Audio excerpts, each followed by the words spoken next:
Tudo bom, gente? Prazer. Meu nome é Pedro Arthur Bevilacqua, sou atual presidente da Liga. E é com muito ânimo, orgulho e satisfação que, do lado do Dani, a gente consegue inaugurar a nossa 7ª semana de mercado financeiro. E falando um pouquinho sobre a SMF, eu acho que o mais legal dela é que ela encapsula a nossa principal missão aqui, que é de trazer o mercado financeiro o mais próximo possível que a gente consegue da faculdade. Próximo ao ponto da gente nem ter que sair do nosso próprio campus, tá? E também, é claro, nosso principal valor de excelência.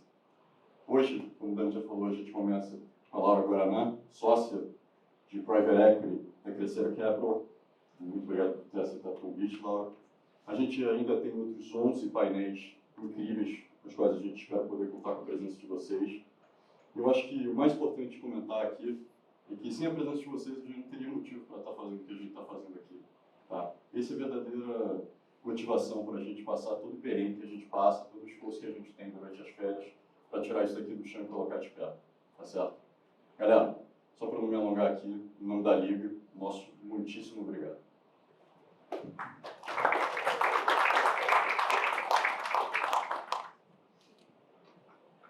Todos, sejam bem-vindos ao primeiro painel da Semana do Mercado Financeiro 2024. Me chamo Philip Medley, estou aqui com o Pedro Alves e juntos vamos mediar esse painel. É com muita honra que recebemos a Laura Guaraná, sócia da Crescera Capital, para falar sobre o cenário de Private Equity no Brasil. Boa tarde, pessoal. Um prazer ter todos vocês aqui. É um prazer também receber a Laura Guaraná. E, para começar, eu gostaria que você contasse um pouco da sua trajetória na área de Private Equity e também introduzir a Crescera para o nosso público. Obrigada pelo convite. É um grande prazer estar aqui. Eu fui aluna da PUC também, então passar por esse espaço aqui me traz muitas boas memórias.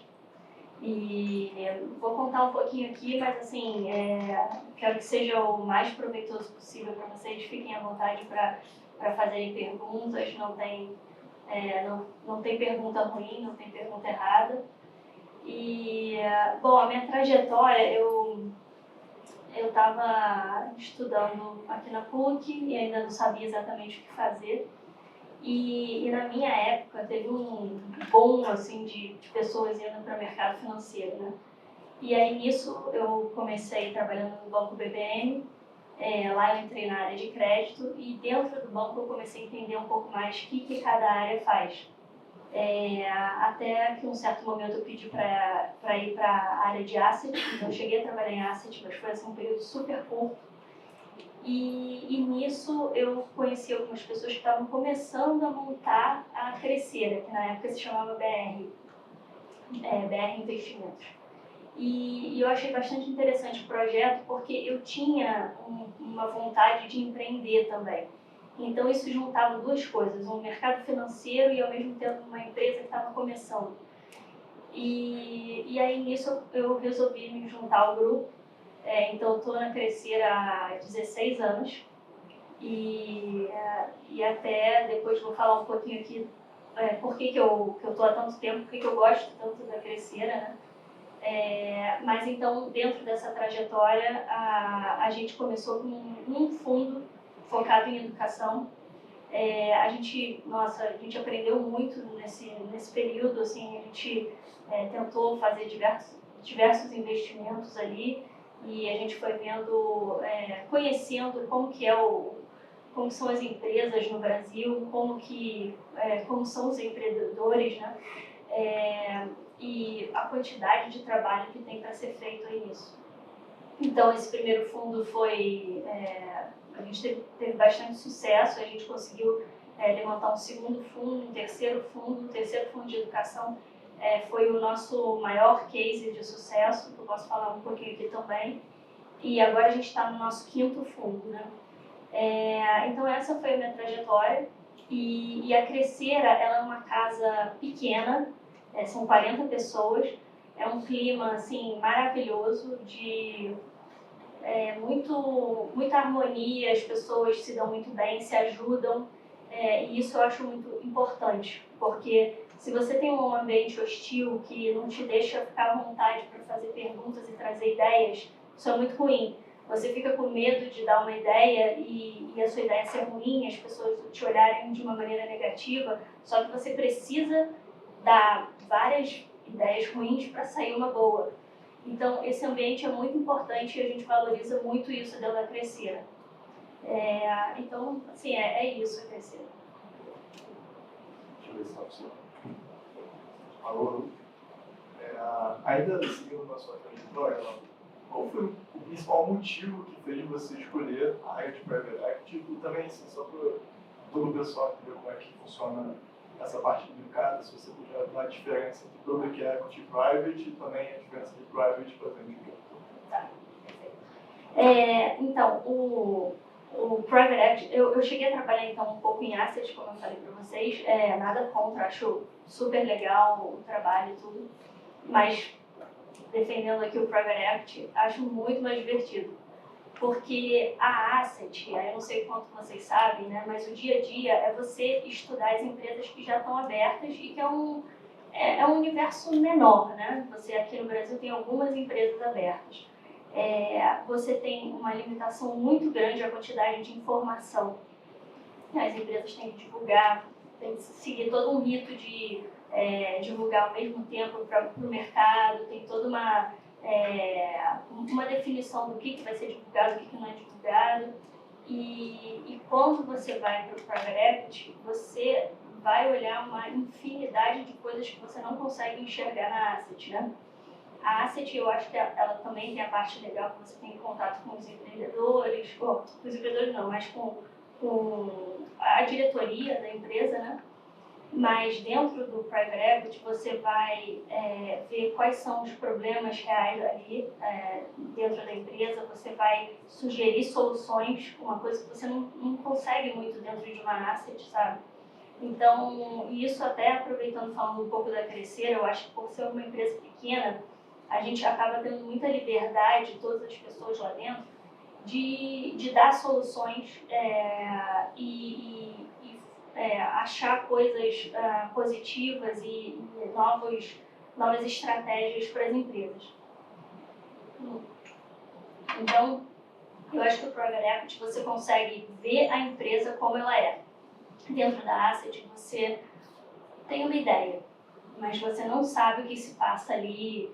A gente, inclusive, já teve empresa que a gente investiu e depois listou, né?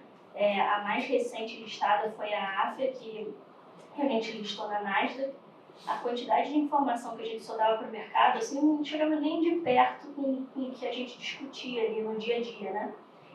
Então é isso, eu acho que o Private Equity você se aprofunda muito mais e você consegue atuar muito mais nas soluções para dentro da empresa.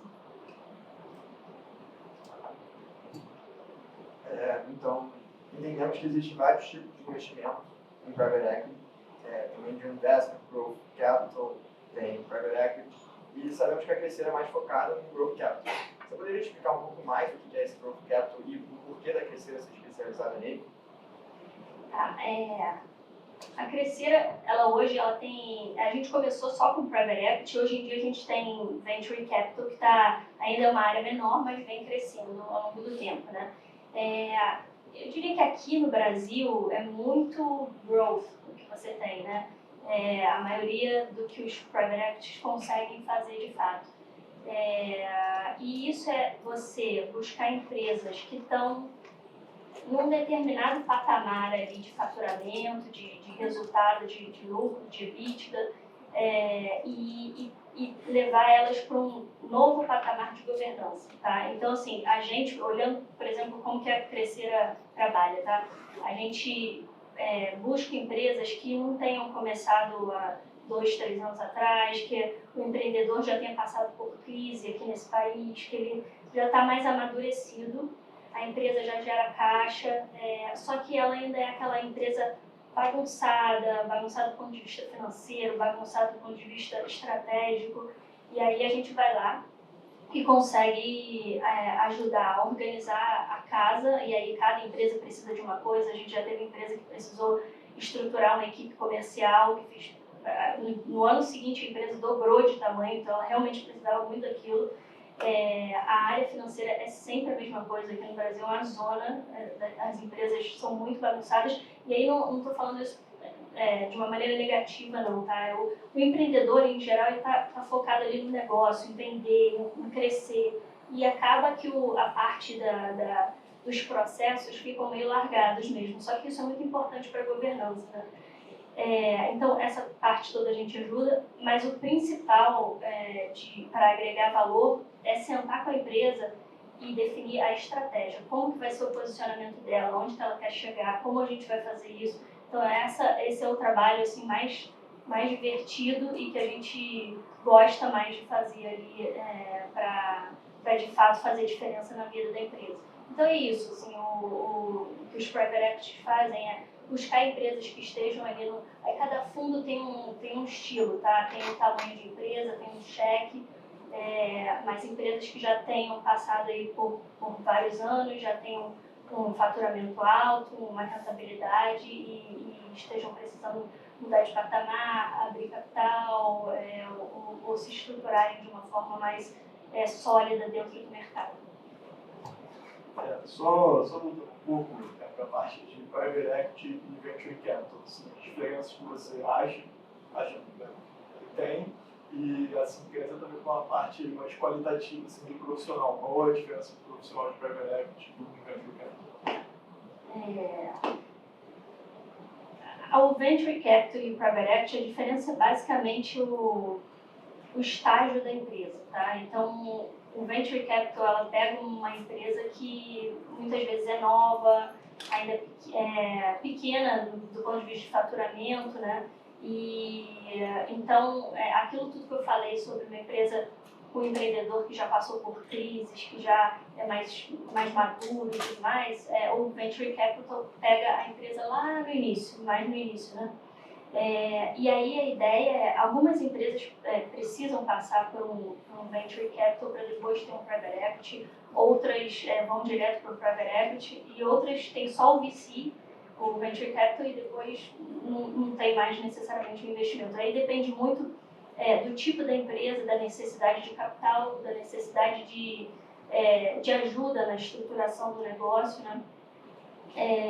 Mas é isso, é basicamente o estágio em que a empresa está. O VC, ele pega empresas menorzinhas, ainda no estágio mais inicial, e o profissional tem algumas diferenças ali, assim, você tem que entender, o private equity está acostumado com uma empresa que já gera caixa, que está mais confortável nesse sentido. O venture capital está acostumado com empresas que estão ali que tem que tomar cuidado para não morrer. Então é um negócio mais, assim, com mais risco, né? Mas acho que são essas assim, as diferenças. Ao contrário de public equity, né, você tem muitas assets e poucas empresas listadas que geralmente ficam alinhadas com os riscos do prazo das gestoras, no mercado de private equity você tem muitas oportunidades e poucas instituições. Né? Como que vocês fazem para filtrar essas oportunidades para crescer? Realmente o mercado é muito maior de coisa para a gente ver do que uma asset, né?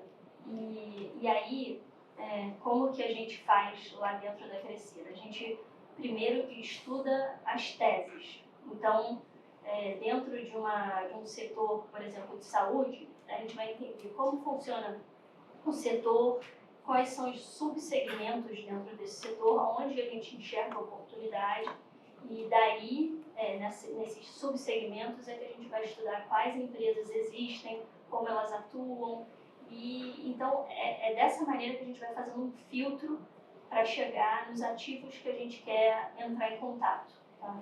E aí, até pegando um gancho aqui com um case que a gente teve, que eu falei para vocês que foi o nosso maior retorno, foi a Áfia. A Áfia, ela foi o nosso fundo 3. A gente juntou 3 ativos que a gente investiu através do fundo e transformou numa empresa só, chamada Áfia. E o retorno foi algo como 90% ao ano, durante 6 anos. Então foi um retorno realmente muito bom. E ali foi exatamente isso. A gente desenhou o que a gente achava que era o futuro da educação E nisso a gente selecionou diversos ativos. Na verdade, a gente viu o que era o futuro da educação primeiro. A gente achava que deveria ser algo temático e tecnológico. Então, de alguma maneira, a tecnologia tinha que ajudar a gente conseguir dar uma educação de maior qualidade para os alunos. Mas só para vocês entenderem, não é no sentido de ter tablets e computadores na sala de aula, não. É tecnologia que possa, de fato, fazer uma diferença. Tá? Como, por exemplo, uma coisa simples é você conseguir trazer professores de vários lugares do mundo especializados em vários temas e eles conseguirem dar aulas para os alunos dentro da faculdade. Tá? Então, coisas assim é que eu acho que, de fato, fazem diferença a tecnologia.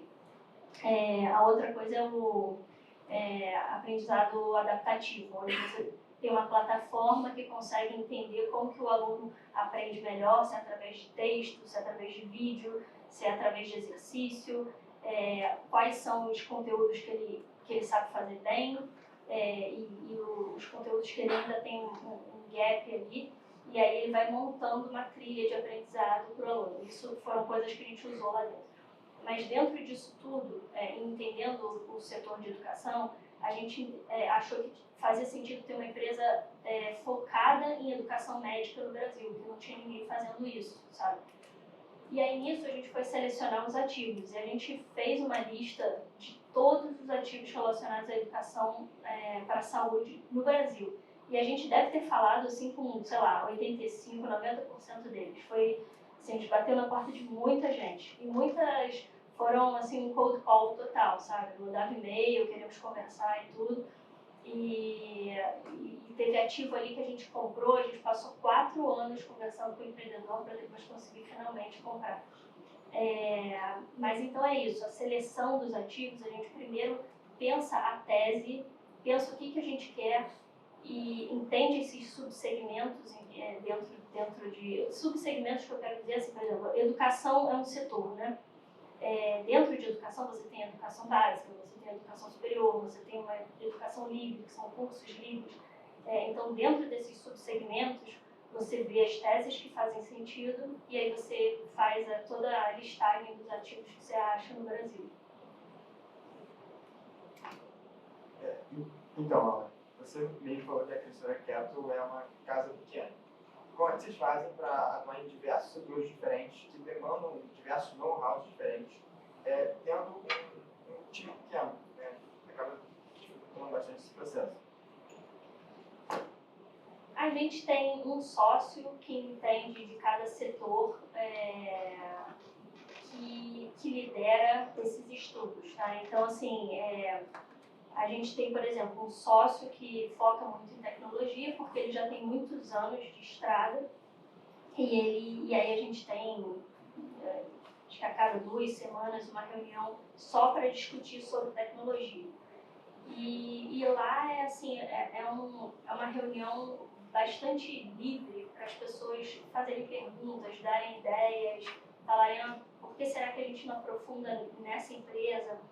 Viram aquela transação que aconteceu com não sei quem, será que faz sentido olhar esse tipo de coisa e tudo? Então, é uma reunião bastante rica, né? E nisso, então, é liderado por cada sócio que entende mais daquele assunto, né?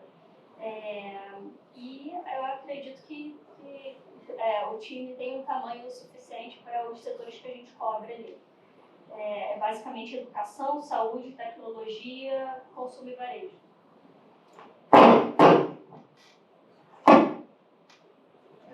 Voltando atrás aqui um pouco, você falou que a Crescera, vocês vão atrás das empresas, fazem cold calls. Sabemos também que os bancos, às vezes, mandam várias empresas para vocês. Queremos entender um pouco mais como vocês filtram essas empresas que vocês recebem, ou se vocês normalmente acabam fazendo seus investimentos por cold calls mesmo.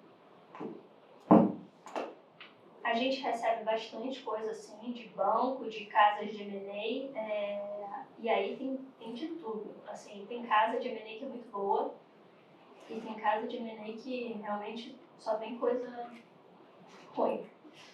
E aí o que a gente faz é que a gente filtra ali, a gente já fez investimento que veio de algum banco ou de alguma casa de M&A, e então não necessariamente foi uma coisa que a gente foi lá e bateu na porta do empreendedor, tá? Tem as duas coisas. O que acontece também é que às vezes a gente recebe um teaser de alguma empresa que está sendo assessorada por um banco e aquilo provoca uma reflexão nossa de, pô, vamos entender melhor esse subsegmento aqui, vamos entender melhor se faz sentido esse tipo de coisa. E a gente já fez esse tipo de estudo e às vezes a gente aprofunda, realmente vale muito a pena, e às vezes a gente corta logo ali que já vê algum problema sério, que não faz sentido investir naquele tipo de coisa. Então, sequência aqui, pessoal. Acho que um dos principais problemas do mercado de private equity é a falta de liquidez já na fase de desinvestimento. E como vocês fazem para lidar com essa intensidade dentro da terceira? E é demais, assim, só uma coisa que eu fiquei curioso é quando vocês olham para o radar macro, não só em questão de juros, mas talvez o possível crescimento setorial, vocês ignoram isso ou vocês têm isso no radar? Tá, realmente o mercado aqui, se comparar com os Estados Unidos, tem muito menos liquidez. Mas é o nosso mercado e eu acho que a gente justamente tem que desenvolver isso aqui. Quanto mais dinheiro a gente consegue trazer, mais movimento, mais liquidez. Então cabe a nós todos aqui fazer esse trabalho, desenvolver. Espero que daqui a 10, 20 anos, quando vocês já vão estar maduros no trabalho, esse mercado esteja muito melhor. Mas, de fato, ele é um mercado com menos liquidez e o que a gente faz que, na verdade, todo private equity faz, inclusive em mercados mais líquidos, tá? É você planejar a saída desde antes de você investir. Então, quando a gente está discutindo uma tese, uma empresa para comprar, sempre tem a discussão de como que a gente vai sair desse ativo.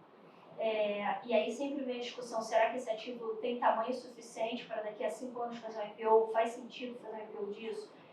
Qual o estratégico que compraria essa empresa?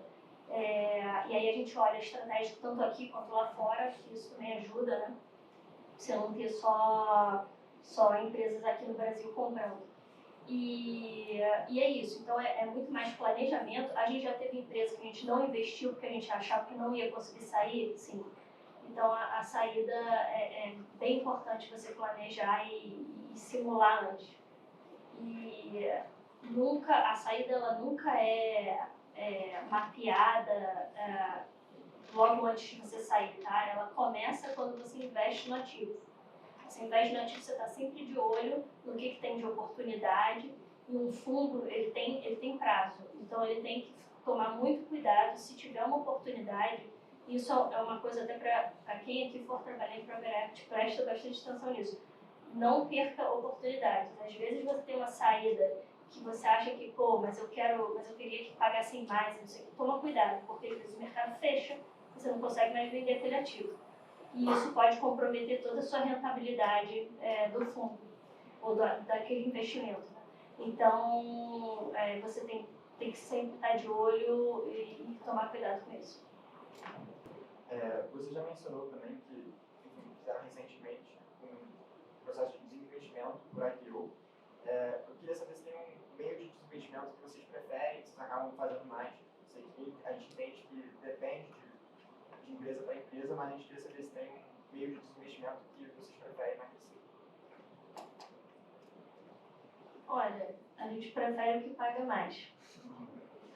Mas, assim, não tem uma preferência, não. O IPO é legal, o IPO ele não necessariamente é uma saída, muitas vezes a gente lista a empresa e ainda tem que esperar uma janela para fazer um follow-on, não sei o quê. Às vezes vender para um estratégico pode ser maravilhoso, assim, pode ser super importante aquele ativo para o estratégico, e o estratégico, cara, vai comprar sua participação toda logo ali de cara, você não precisa fazer um follow-on, um segundo follow-on, e muitas vezes pagando um múltiplo muito bom. Então não tem uma preferência propriamente, eu acho que cada caso é um caso.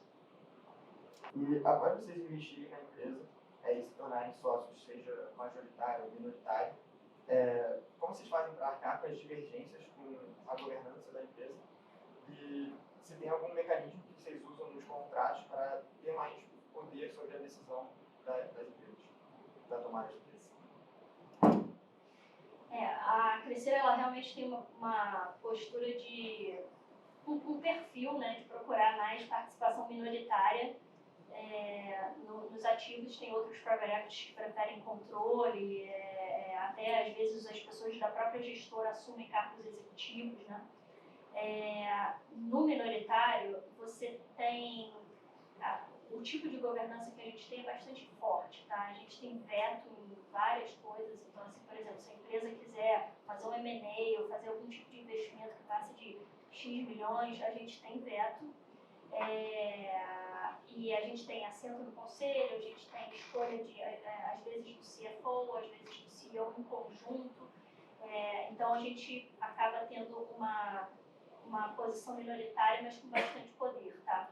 Agora, o que vai fazer diferença assim, na tua vida para você fazer um bom investimento e ter uma boa jornada aí com o empreendedor, não é o que está no papel. É claro que você tem que negociar bem, deixar tudo ali, porque você nunca sabe, né? Mas essa parte do relacionamento com o empreendedor é uma parte bastante importante. Então, você tem que saber ouvir o empreendedor, entender que o ponto de vista dele é outro, que ele viveu uma história que é diferente da sua, e você saber respeitar aquilo e você conseguir colocar a tua posição com bons argumentos. Então, todo esse relacionamento é muito importante. Essa parte de você conseguir um bom relacionamento com o empreendedor vai te gerar muito valor, muito mesmo. Então, se você começa um relacionamento que, não, mas no contrato a gente escreveu não sei o quê, mas eu não... aí você começa a ir por um caminho perigoso ali, que provavelmente vai ser uma destruição de valor para você e para ele, né? Então, essa é uma das coisas mais importantes ali na construção de um ativo que você tem uma participação minoritária. Eu vou voltar, só falando um pouco de regulação de fundo de pensão. Você acha que é uma possibilidade de investir o ponteiro na hora de captar o dinheiro, caso os fundos de pensão brasileiros consigam investir em fundos de private equity aqui no Brasil? Não entendi se vocês conseguem investir. Se uma mudança na regulação, uma possível mudança, acho que está em debate isso. Então, a gente já teve fundos de pensão investindo. Os fundos de pensão passaram por um momento muito turbulento, porque algumas pessoas fizeram coisas erradas. A gente não pode achar que, por causa do que aconteceu, todo fundo de pensão é péssimo e todas as pessoas que trabalham em fundo de pensão são péssimas, tá? Eu conheci muita gente e tive que investiram no nosso primeiro fundo, né, e que a gente viveu ali momentos de decisão de investimento, eles acompanharam tudo, são pessoas super sérias, super esforçadas e acabaram entrando nessa confusão, né, porque acaba pegando todo mundo, e aí o que acontece é que por causa desses acontecimentos, os fundos de pensão seguram essa parte de investir em private equity. Mas eu acredito que isso vai mudar, essa é uma questão de tempo, assim, e eles vão voltar a investir. E eu acho que é uma alternativa interessante, sabe, de investimento. Acho que vários conseguiram ali bons retornos para os fundos de pensão. A gente, graças a Deus, os fundos de pensão participaram do nosso fundo 1 e do nosso fundo 3 e tiveram realmente um retorno muito bom. Agora, se você pudesse contar para a gente uma história de sucesso da Crescer, de investida, outra que você ainda não contou, e também uma de fracasso. Claro. Vou contar de fracasso, então, antes. Foi uma empresa que a gente... Foi a primeira empresa que a gente investiu, para falar a verdade, do nosso primeiro fundo. E ali era o seguinte, era uma empresa de eventos, e que a gente achava que ela tinha muito conteúdo interessante para a gente transformá-la numa empresa de educação. E eu acho que a gente subestimou várias coisas, tá? Eu acho que primeiro que essa transformação numa empresa de educação, você na verdade estava fazendo uma startup dentro da própria empresa, né? E a parte de eventos, que era o principal, não dava dinheiro. Então, a gente teve que fazer muito aporte e no final das contas, o aprendizado foi ver que você tem que tomar um certo cuidado para não subestimar montar uma nova área e ficar dependendo de um retorno por causa de uma nova área que você está começando ali do zero, né? Então, esse foi um caso. Acho que a gente aprendeu também com isso na escolha dos executivos. Eu acho que a gente errou algumas vezes ali, colocou pessoas que eram boas, mas que estavam na posição errada, sabe? Isso é uma responsabilidade nossa. Enfim, muitos aprendizados. Mas realmente esse foi um investimento que não foi tão bem, deve ter, acho que retornou uma vez capital. Um outro caso de sucesso que a gente teve foi a Abril Educação. E aí eu tenho um viés aqui mais para a educação, porque foram os investimentos que eu mais vi ao longo do tempo, né? A Abril Educação era uma empresa na época que eram duas editoras, a Ática e a Scipione. Vocês já devem ter ouvido, porque na escola, as escolas usam bastante os livros de Ática e Scipione. Essas duas editoras eram da família Tivita, né? E eram dois ativos pequenininhos ali que eles não ligavam tanto, até porque o principal business deles era a revista, né? A revista Abril. E aí a gente chegou lá e falou com eles: olha, eu acho que vocês podem pegar isso daqui e isso daqui virar uma empresa forte de educação se a gente começar a focar em sistema de ensino, né? E aí a gente fez um spin-off desses dois ativos, colocou dinheiro dentro da empresa, comprou diversos sistemas de ensino ali. E na época, essa empresa acabou se tornando maior do que a Abril Revista, que era o principal negócio deles. E ali foi realmente uma história muito boa, a gente saiu muito feliz de lá, foi muito boa para a gente, foi muito boa para a família. E então também foi outro caso que a gente gostou muito. Sabemos que o Private Equity tem um prazo de investimento mais longo, assim, que acaba sendo por volta de 5 anos, mais ou menos. E a gente queria saber como é que vocês fazem na crescida capital para arcar com problemas de saques, assim, em momentos mais turbulentos econômicos. Como é que vocês fazem para arcar com isso com seus investidores? O Private Equity, os fundos, para falar a verdade, a gente até, se a gente fizer uma média ali do tempo que a gente levou investindo e depois desinvestindo, eu diria que dá uns 6 anos, 7 anos, tá? Os nossos fundos hoje em dia são 10 anos. 10 anos podendo estender para mais um, tá? Um fundo de Private Equity, ele não pode ter saque.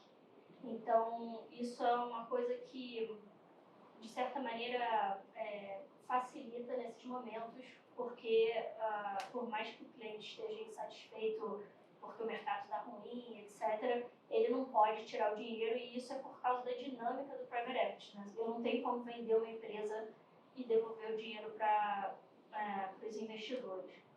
Mas, por outro lado, na hora de captar, quando o mercado está ruim, é um produto que é mais difícil.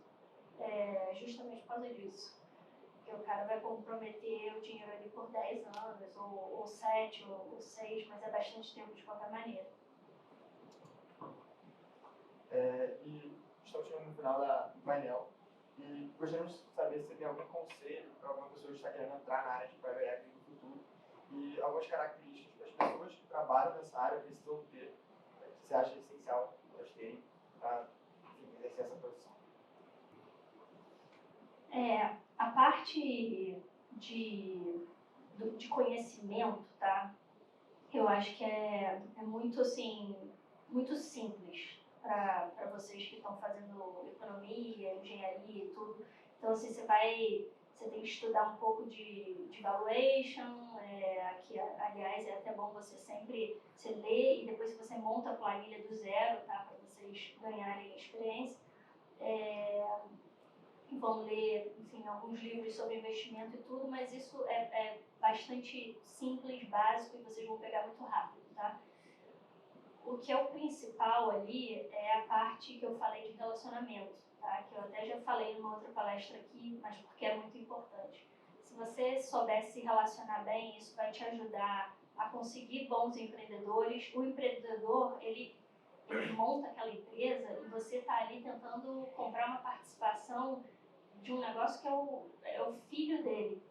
Então, assim, você tem que fazer aquilo tudo com muito cuidado para ele sentir que você é uma pessoa que vai respeitar, que vai dar valor àquilo, que não vai deixar ele na mão. Até na hora do desinvestimento, é uma coisa que a gente alinha muito com o empreendedor. Porque se ele tiver qualquer tipo de restrição, eu não quero fazer IPO, eu não vendo para a empresa tal, isso tudo a gente tem que conversar antes, sabe? Para não ter surpresa.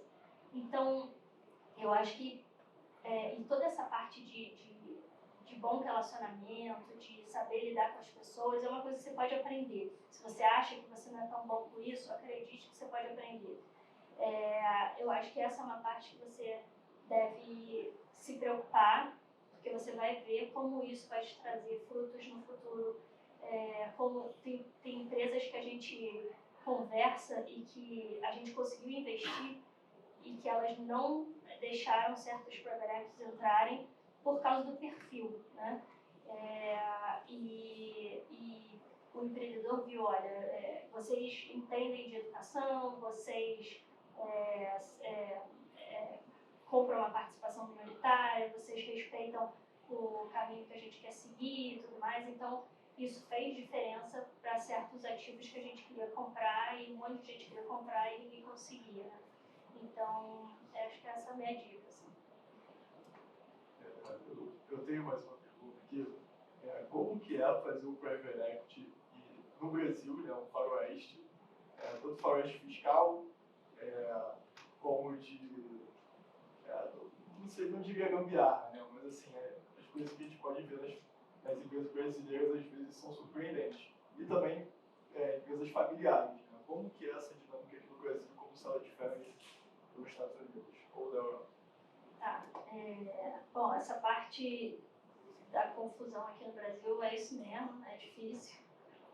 É difícil para a gente, é difícil para o empreendedor, né?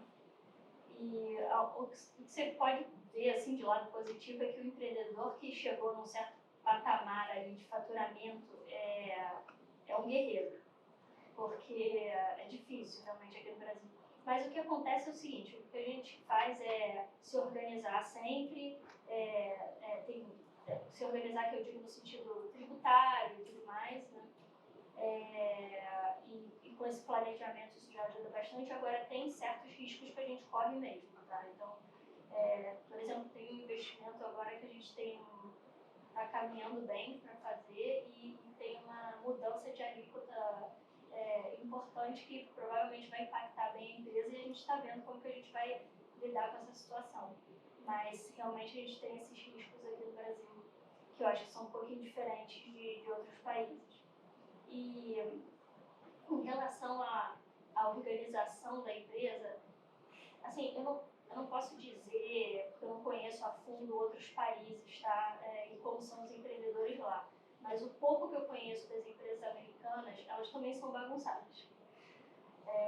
Então, assim, o empreendedor começa focando ali em vender, em crescer, não sei o quê, e a parte ali que deveria estar mais organizada de processo, às vezes está meio jogada, é normal. Mas isso se organiza. Pessoal, a gente vai estar abrindo para as perguntas agora, então, a gente tiver uma pergunta pode já levantar a mão. E quem ainda não tem, por favor, pense.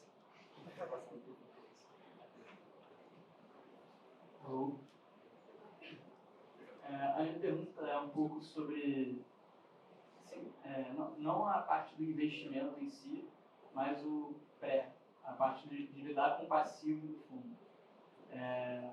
Como vocês fazem para abordar assim, esse trabalho de campo para conseguir o capital que vocês desejam para fechar o fundo e poder fazer o investimento, os investimentos no caso, e se vocês têm que, às vezes, parar de captar no meio para criar uma nova estratégia de captação, quando às vezes não dá certo, ou vocês não chegam no capital que vocês desejam. A parte de captação é difícil, é isso mesmo. O que a gente faz, assim, o que ajuda a captar que a gente pode fazer é a parte realmente do track record, né? A gente mostra o que a gente já conseguiu fazer, a gente mostra tudo isso que eu falei aqui, da gente estudar antes o setor, desenhar a estratégia e não simplesmente ficar recebendo teaser de banco e esse daqui tá bom, vamos investir nesse, aquele, sem ter muita estratégia ali desenhada. E isso o investidor gosta, tá? Então isso ajuda a captar, mas a verdade assim, é que a taxa de juros também ajuda. Então, se você tem uma taxa alta, fica muito difícil de competir com renda fixa e é mais difícil o investidor topar, colocar um dinheiro. E aí, quando o mercado como um todo também está mais sacudido, né? A gente teve momentos de múltiplos muito altos há pouco tempo atrás, 2019, 20, 21, e aí depois as coisas desabaram lá nos Estados Unidos também, até o investidor lá fora fica preocupado de alocar mais dinheiro em private equity. E aí ele fica preocupado em botar em private equity nos Estados Unidos, que dirá no Brasil, entendeu? Então realmente tem momentos e momentos, tá? Tem épocas que são muito boas e mais tranquilas de captar, tem outras que são mais difíceis. O que a gente faz é sempre tentar olhar ali a melhor janela. A gente não para a captação e pensa em outra estratégia, nada disso não. Em geral, o que a gente faz é tentar, antes, mapear todos os tipos de investidor que a gente quer conversar. A captação do private equity ela é longa, muitas vezes a gente fica, sei lá, 1 ano e meio captando, 2 anos captando. Você já começou a investir o fundo e você ainda tem investidor entrando. E acho que é isso. Assim.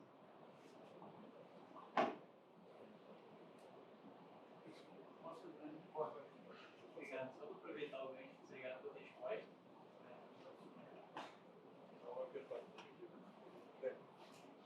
Alô? Eu tive uma curiosidade, assim, enquanto estava fazendo outra pergunta, vou aproveitar para fazer mais uma. Você tem, em grandes crises assim, financeiras, ou momentos até de dias de muita volatilidade no mercado em relação a ativos mesmo marcados a mercado, seja ações, ou até derivativos, etc.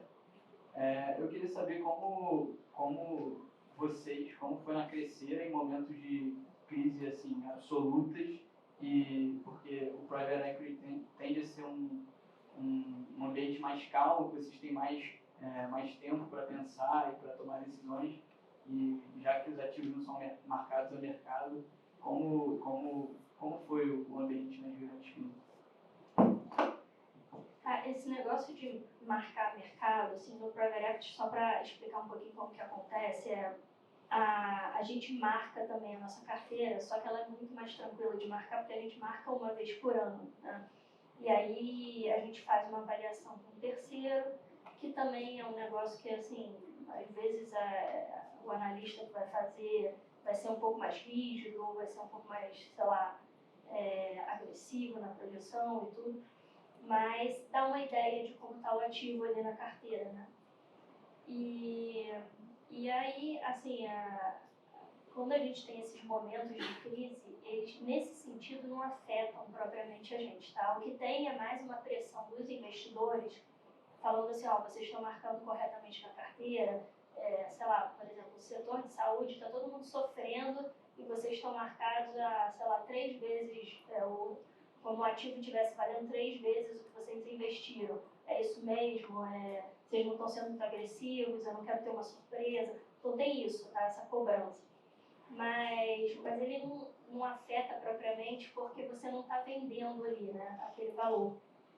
O que acontece é que você fica com menos menos, assim, ofertas de compra ali. Então, assim, você provavelmente não vai conseguir fazer um IPO, no momento que a gente está vivendo agora.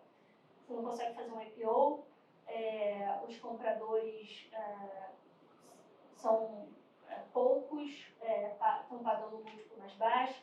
Então, eu acho que a vantagem que você tem é que você fica esperando ali, a menos que você tenha, assim, que você já esteja ali no finalzinho do fundo, mas aí você não devia ter feito isso, tá? Você sempre tem que tentar sair uma gordura boa, justamente porque você pode pegar um momento ruim. Mas você espera um pouquinho, que é o que a gente vai fazer agora com os nossos ativos, aproveita esse momento para, sei lá, organizar a empresa do ponto de vista de processos ou redesenhar alguma coisa de estratégia e tudo. E quando tiver com o mercado um pouco melhor, você sai e é o que vai ser a sua marcação verdadeira, né?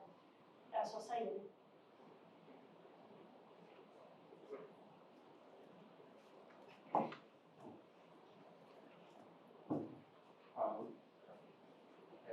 Boa tarde, Laura. Obrigado pela palestra, foi ótimo. A minha dúvida ela é um pouco sobre as fases do nível Private Equity. A gente se mesmo por fora que essa fase de captação, depois de aquisição e geração de valor e tudo mais.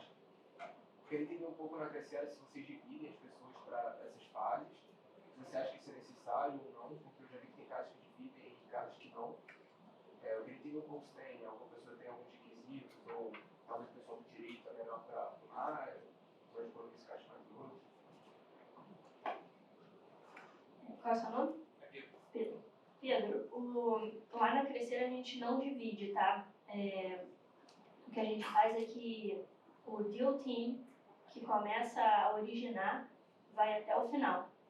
Eu acho que isso a gente vê como uma coisa positiva, porque você não perde o histórico, né? Se você passa isso para outro time, a pessoa, por mais que você explique, ela não viveu aquilo, então você acaba perdendo um pouco. A segunda coisa é que você tem o relacionamento com o empreendedor.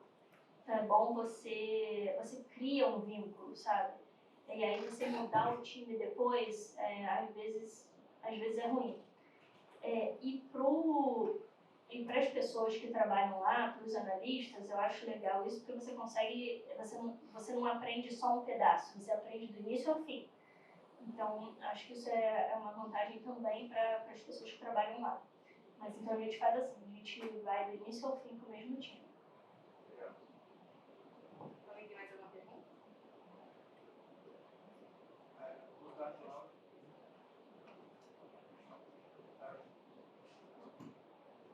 Boa tarde, Laura. A minha pergunta vai mais sobre os desinvestimentos. Se já acordado antes de fazer o investimento, quando a empresa pretende sair daquele investimento, se ao decorrer do investimento ele pode mudar, qual a melhor estratégia para acertar a hora de vender aquele investimento? O que a gente faz é ter várias conversas antes de fechar o investimento, ter várias conversas com o empreendedor ou a família de empreendedores, né? Para deixar bem claro como é a dinâmica de um fundo, né? A gente não consegue precisar quando que vai ser a nossa saída, mas a gente consegue dar uma ideia. Ó, pode ser que a gente fique 5 anos, pode ser que a gente fique 7, 8. E a gente discute também as maneiras que a gente pode sair. A gente já teve empreendedor que falou, olha, para a empresa X eu não vendo. A gente já teve empresa que falou, IPO eu não faço. Aí, assim, dependendo, a gente não entra, né? Às vezes a gente entra porque, assim, a empresa é tão pequena que a gente nem se preocupa, não vai dar tempo dela fazer IPO.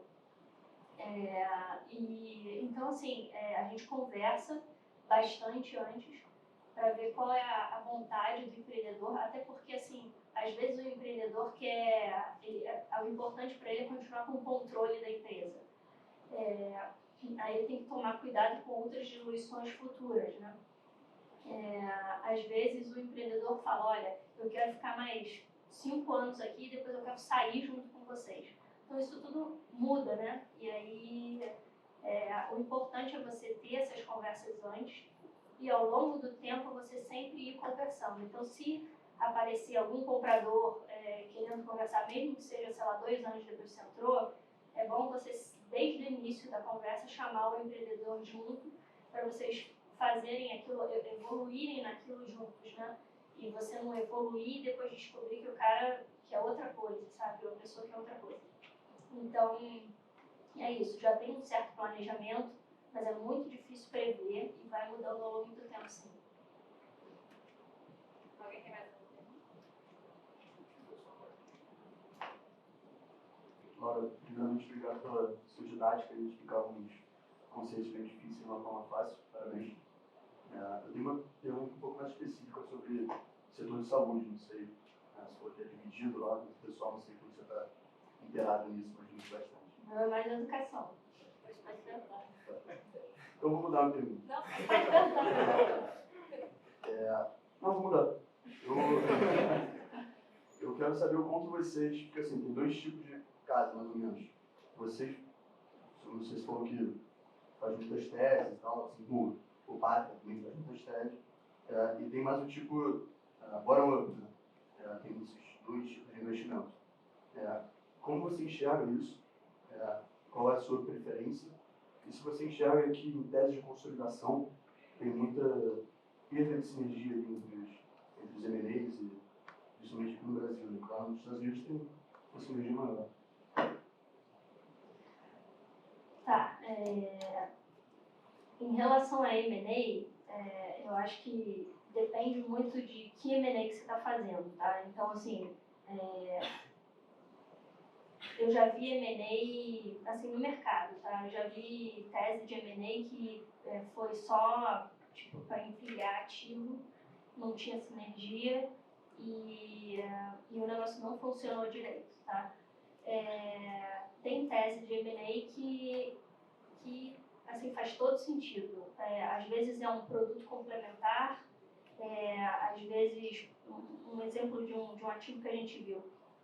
É uma empresa que já tem um certo tipo de cliente e aquele cliente, se ela pudesse oferecer um serviço diferente, adicional, ela conseguiria, existe a demanda, sabe? E aí ela vai e faz a aquisição de uma empresa que faz exatamente esse serviço. E aí no dia seguinte ela está oferecendo para todos os clientes dela.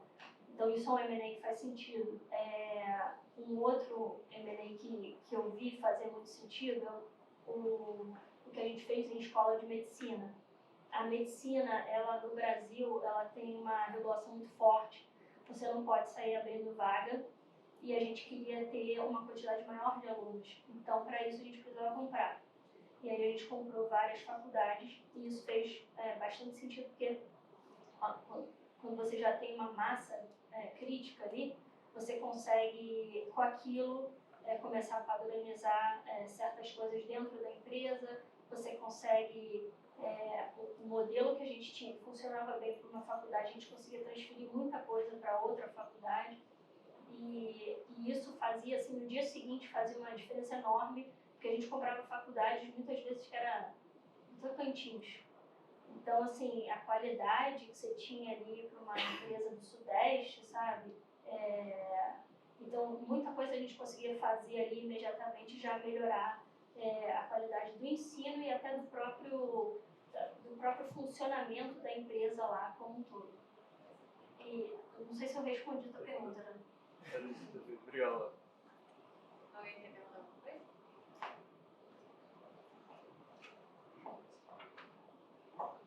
coisa? Boa tarde, Laura. Obrigado pela palestra. A minha pergunta tem um pouco mais a ver com a perspectiva, na sua visão, para o cenário de Private Equity. Você falou um pouco sobre os fundos de pensão. Agora também, no Brasil, a gente está vendo uma grande tendência de as universidades montarem fundos patrimoniais, endowments, né? A própria PUC está colocando isso com a perspectiva de crescer para 1.000 bilhão em 10 anos. Queria saber de você se você acredita que com essas novas, vamos chamar de tendências de mercado, enfim, fundos de pensão estão mais abertos, até os endowments, às vezes, ser uma forma mais fácil de captação. Se você acredita que uma tendência de, digamos, 10, 20 anos, isso pode permitir o mercado de private equity crescer, se desenvolver mais ainda no Brasil? Eu acho que é possível, sim. Lá nos Estados Unidos já tem bastante fundo de universidade que é gigante, né? E que, inclusive, tem um percentual pequeno que eles investem fora dos Estados Unidos e que, às vezes, investem num fundo aqui no Brasil. Então, eu acho que isso é o que a gente está começando a fazer agora. Ainda vai demorar vários anos, eu acho, para, de fato, fazer uma diferença no mercado. O que eu acho que pode fazer uma diferença maior é o fundo de pensão, porque o fundo de pensão ele já tem fundos bastante grandes e se eles viram a chave do tipo, agora faz sentido para a gente investir um percentual em private equity, pode ser um valor relevante aí para os fundos captarem. Mas eu acho que a parte das universidades ainda demora um pouco para fazer uma diferença realmente.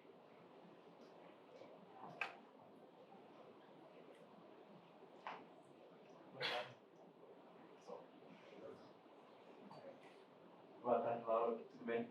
Primeiro, eu queria te agradecer pela palestra, que está muito boa. Mas, minha pergunta é mais uma questão de curiosidade mesmo. Eu queria voltar um pouquinho mais no tempo, que lá no início da conversa você comentou um pouco sobre sua trajetória de carreira. Eu acho que a gente ainda é novo, então é normal a gente ter algumas dúvidas. Eu queria saber, mais ou menos, em que momento você viu que realmente queria trabalhar com private equity e o que mais ou menos assim, te encanta na sua função que você exerce hoje em dia. Se você puder falar um pouquinho para a gente, te agradeço bastante. Tá. Não foi um negócio muito assim, agora eu tenho certeza que eu quero trabalhar com private equity. Não, as coisas vão acontecendo aos poucos, tá? Mas o que me deixa feliz de trabalhar todo dia e que eu estou há tantos anos, né, nesse mercado, né, que, sei lá, podia ter trabalhado alguns anos em private equity e mudado para alguma outra coisa. Mas realmente eu me achei ali. É porque o private equity é muito dinâmico, muito. Então tem um dia que eu tenho que resolver, eu tenho que negociar um contrato de compra e venda com um empreendedor. Tem um outro dia que eu estou procurando ativos, tem um dia que eu vou viajar e conhecer uma empresa nova, tem um dia que eu estou estudando uma nova tese, tem um dia que eu estou negociando para conseguir sair de um ativo, tem um dia que eu estou no conselho de administração de uma empresa e a gente está discutindo como que a gente vai fazer com uma situação X, Y, Z, ou como que a gente vai fazer com a estratégia da empresa. Então, assim, é muito dinâmico, muito dinâmico. E além de você aprender muito, eu acho que você tem... Eu gosto de desafios, imagino que vocês aqui também se divirtam com desafios, assim, e eu acho legal você ter um problema e pensa, cara, como que eu vou resolver isso? Às vezes você está negociando com um empreendedor, um contrato, né, de compra e venda, por exemplo, um acordo de acionistas, assim, ele quer dessa maneira, eu quero daquela, como que a gente vai resolver isso? E muitas vezes você consegue ser criativo, sabe, e achar uma solução ali. Assim como quando tem alguma coisa dentro da empresa, sabe, a empresa está com uma situação tal, como que a gente resolve isso? Então, eu gosto muito disso, tá? Eu acho que o meu dia nunca é repetitivo, sabe? Eu acho que eu estou sempre aprendendo, sempre. E então é isso, eu acho ele muito, muito dinâmico. Mais uma pergunta?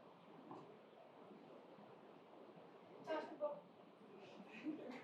Alô? Vou finalizar com uma minha mesma, que é meio nessa lógica, nesse rumo de curiosidade.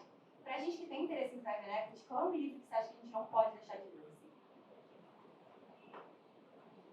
Assim? Tá, eu acho que um livro legal, eu não sei se eu vou lembrar o nome do livro exatamente, tá? Mas é o livro do Charles Munger, que era sócio do Buffett.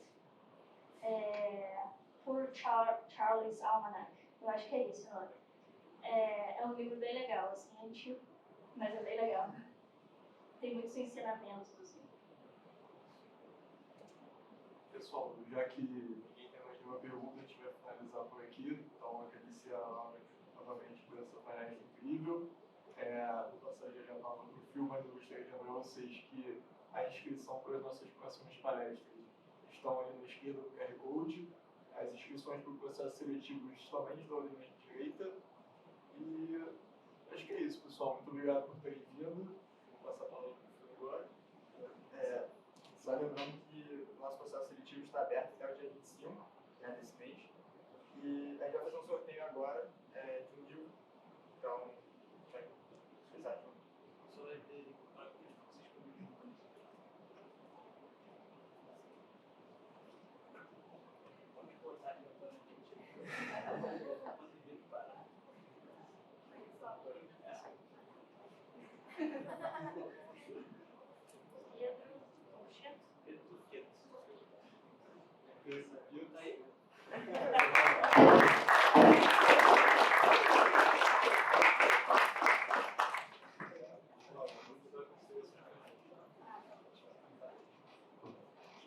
gente, eu queria agradecer, foi ótimo estar aqui com vocês, tá?